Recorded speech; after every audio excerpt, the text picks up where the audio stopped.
Lembaga Survei Indonesia, LSI, beber pemilih NU lebih condong ke Ganjar Pranowo dan Prabowo Subianto.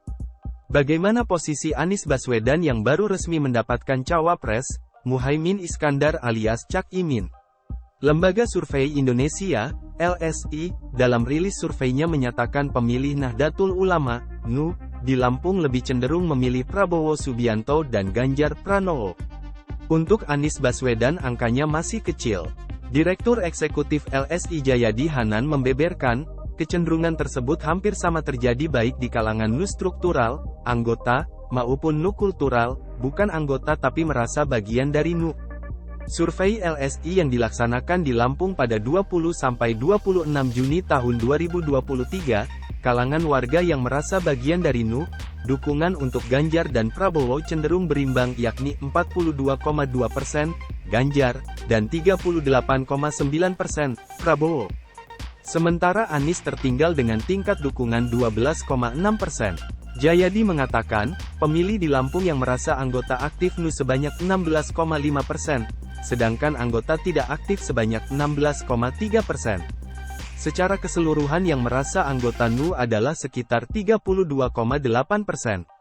Sementara itu, pemilih yang merasa sebagai bagian dari NU jumlahnya lebih besar yaitu 67%.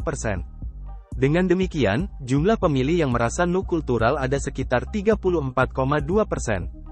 Namun bila anggota tidak aktif dianggap sebagai NU kultural, maka jumlah pemilih NU kultural jauh lebih besar ketimbang NU struktural, yakni bisa mencapai jumlah lebih dari 50% pemilih di Lampung. Karena itu, signifikan atau tidaknya insentif elektoral dari kaum Nahdlatul Lampung yang bisa diraup masing-masing capres, akan sangat dipengaruhi pemilih kultural ketimbang pemilih struktural. Adapun yang juga menarik, menurut Jayadi, adalah peta dukungan pemilih NU untuk partai politik dalam pemilu legislatif. Pemilih NU baik yang struktural maupun kultural tidak secara dominan memilih PKB. Namun, pemilih NU cenderung tersebar di berbagai partai terutama partai besar yakni PDIP, Gerindra, dan Golkar.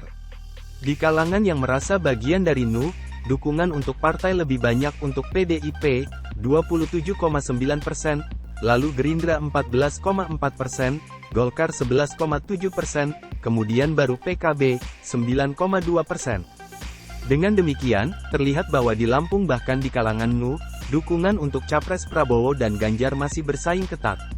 Sedangkan Anies Baswedan masih perlu bekerja lebih keras untuk mengejar ketertinggalannya. Survei yang dilaksanakan LSI ini mengambil sampel 810 responden di Dapil DPR RI Lampung I dan sebanyak 810 responden di Dapil DPR RI Lampung II. Sampel survei terdistribusi secara proporsional di seluruh wilayah dan representatif dari berbagai aspek demografi seperti gender, usia, agama, pendidikan, dan seterusnya. Sampel gabungan dari kedua dapil sebanyak 1.620 responden, dan diperkirakan margin of error plus, -2,5%.